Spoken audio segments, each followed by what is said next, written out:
డబ్బులు కూడా ఎవరికి కూడా చెక్కుల రూపంలోనే పిల్లలకే డైరెక్ట్ ఇవ్వడం, వాళ్ళ అకౌంట్లోనే ఇవ్వడం చేయడం జరుగుతుంది.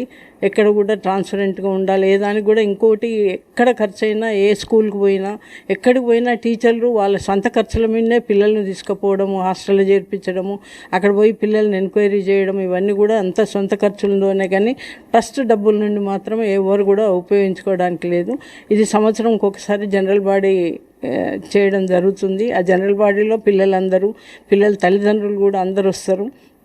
ఈ ఎడ్యుకేషన్ వలన ఒక కుటుంబం నిలబడుతుందన్నది మాత్రం మాకు సత్యంగా తెలుసు. ఎందుకంటే మేము కూడా మా ఇంట్లో కూడా అందరం ఎడ్యుకేటెడ్ అయ్యే ఒక ఫ్యామిలీ పైకి వచ్చినామంటే ఎడ్యుకేషన్ ఇంపార్టెన్స్ అందరికి తెలియాలని ఈ సొసైటీ ద్వారా అందరికీ తెలియజేయడం జరుగుతుంది.